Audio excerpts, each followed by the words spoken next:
Hi guys, so today's video will be all about how to reach the full potential of your makeup look. And as you can see, I'm already having my makeup on. This is just like my sort of everyday in a rush kind of makeup look, so it's very easy to apply and the tips are also pretty easy, I would say. But I would say that they're still a game changer. You can do this makeup look for taking photos, or I also pretty much have this on every day when I'm doing my content, and just for having a little bit soft glam and being a little bit more elevated and special, but still not too much. So I would say this is a good balance, and yeah, let's start. Alright, so the first tip that I have for you is to just pay attention to your skincare or general skin prep for your makeup. So you should just try to make it as hydrated as possible. And I would say it's not really a problem if it's not too hydrated, because as you can see, I've already done my skin prep and your skin looks glowy and moisturized, but it doesn't have to be too much, so I would say just a little bit to make it balanced. And now let's come to the actual tip in here, which is not really the skin prep itself, but using a sunscreen for your face as a primer, or just having a generally very hydrated primer that also is not too sticky or other things, because we don't want to have a very creased kind of makeup look just because of the primer, because trust me, the primer in here is literally not only the base but also the game changer actually, because it makes the difference.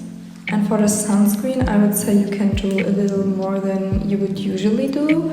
So as you can see on my face, that's what I'm doing as well.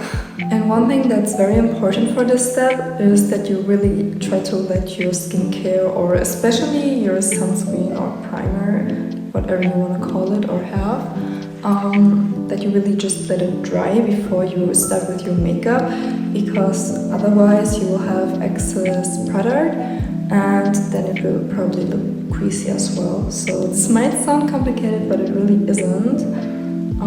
Yeah, so I'm just gonna wait like 1 or 2 minutes and then we go to step number 2. And the second tip that I have for you is that when you apply your foundation, you should not directly go in with a beauty blender or something like that, but I would personally use a brush instead. And this is the one that I'm using, so you can see the texture is very tight, if you can say it like that. And also it's very flat from the sides, so this one just to apply your foundation more evenly, and also just in order to make it look more even later on. And then after that you can just go in with the regular beauty blender, just to really get rid of the lines that you are doing with this one. Yes.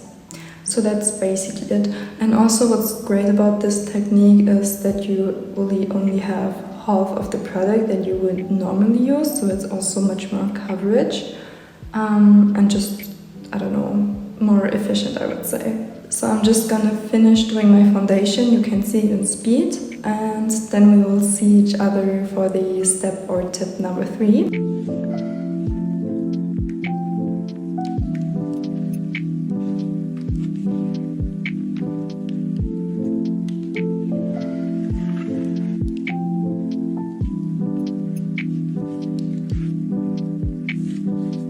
Okay, so about the bronzer, I was talking about the bronzer application, and in the first place I would really recommend you to use a cream bronzer over a powdered bronzer, because I think it just looks much more natural. And now the actual hack is the brush that you're using, because I would say the bigger the better in this case.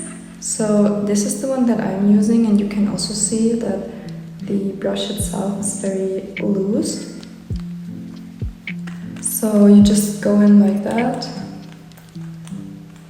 and then like that. So the reason I'm doing this, it's not only because it's easier, but also because generally it looks so much more natural and it goes very, very quick.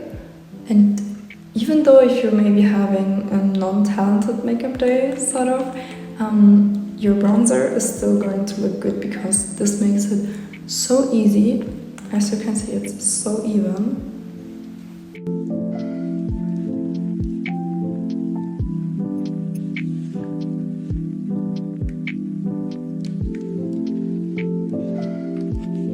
So tip number 4 is to get yourself the right blush. So when it comes to blush, I would say that there are 2 very important aspects that you should pay attention to. First of all, it should be very glowy, so that you don't need to buy another highlighter or something, because it's sort of all in one. And the other aspect, which is definitely the most important one, is that your blush should have the same color than your lips have.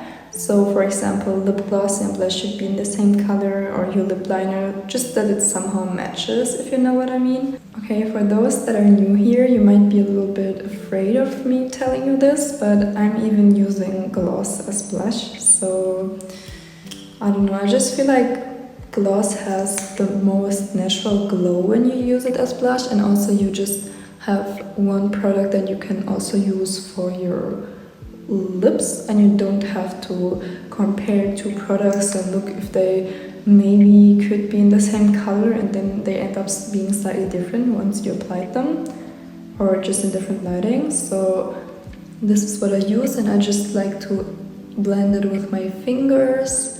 And I don't think I've ever seen anyone just using gloss as blush. I just know that people like to use like lipstick as a blush, but lip gloss, I think that's quite unusual, but trust me, it's a game changer. Like that. And as you can see, the glow. I'm just gonna finish the rest of my makeup now, and then I'll be back to show you the final step, which I think is also very important, so stay tuned.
Alright, so as you can see, my makeup is already done now, and the last thing that we have to do in order to make it look a little bit more put together is just a significant little difference that you can really see on camera, but I would say it's more effective for your real life makeup, if you know what I mean.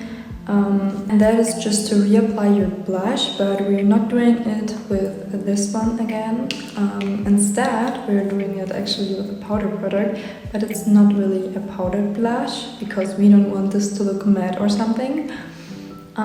So it's actually a pink or very light pink tones highlighter. Yeah, so this is just what we're gonna do now. And again, I'm using a brush, a very big one. Not as big as the one that we are using for the bronzer, because like I said, it's just touch-ups, because as you can see or probably know from your own makeup, I feel like your blush is what fades the most. And I feel like it just lasts longer and better when we just start doing a cream product and then finish off with a powder product. So sort of like a setting powder, but it's not, you know? So this is the color that I'm using, but I'm mixing it with this one so that it more matches the color of my cheeks. No, my lips and my cheeks.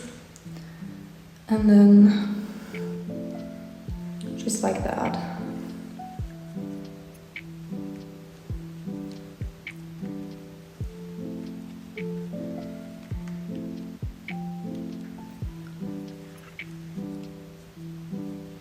Alright, so that's the final look. Let me know if you want me to do more parts of it, because actually I have many more tips which I can tell you if you want to. And I hope this was helpful. If so, don't forget to leave a like and maybe also comment. And yeah, make sure to subscribe to see more of this content. And that's it. Bye bye, I love you.